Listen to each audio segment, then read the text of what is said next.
பிள்ளைக்கு நான் குடுக்குறேன். எனக்கு கிடைக்கல. அன்னைக்கு எங்க அப்பா, அம்மால முடியல. நான் அதனால வாங்கி குடுக்குறேன். இத நீங்க நல்ல விஷயங்கள்ல குடுத்துட்டீங்கன்னா, ஓகே. மோஸ்ட்லி என்ன பண்றீங்க, நான் இந்த ட்ரெஸ் போட்டதில்ல. அதனால அவன் அந்த ட்ரெஸ் போடட்டும். நான் என்னோட இத நான் சொல்றேன். நான் எனக்கு ரூ. 150க்கு மேல செருப்பு எடுக்க மாட்டேன். ஆனா என் பையன் ஒரு வாட்டி போனான்னா, ரூ.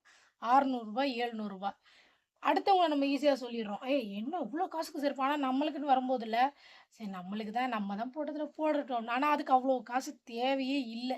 தெரியுது. தேவை இல்ல அப்படின்னு. ஆனா, இப்ப இருக்கிறதுல அதுதான் அதான் சொல்லிடுறாங்களே எதுக்கு எடுத்தாலும் ட்ரெண்ட். ட்ரெண்டுன்ற ஒரு வார்த்தைய சொல்லிர்றாங்க. அம்மா இப்ப இதாம்மா ட்ரெண்டு. அம்மா இதாம்மா ட்ரெண்டு அப்படின்னு சொல்லிட்டு. அப்ப நம்மளுக்கு அந்த காலகட்டங்கள்ல கிடைக்கல. கிடைக்காது நம்ம பிள்ளைக்கு கிடைக்குது. அப்படிங்கும்போது நம்மளோட இது கூட நம்மளுக்கு தெரிய மாட்டேங்குது. ஐயய்யோ! நம்ம கடன்ல மாட்ட போறோம். சரி ஓகே நம்ம பிள்ளை போட்டு பார்க்கட்டும் போ அப்படின்னு சொல்லிட்டு, அத ஒரு லெவலுக்கு மேல வரும்போது தான் யோசிக்கும். ஒருவேளை இது தேவையில்லாம எதுக்கு அப்படின்னு சொல்லிட்டு, ஒரு சின்ன எக்ஸாம்பிள் எங்க வீட்ல டிவி வந்து சாதா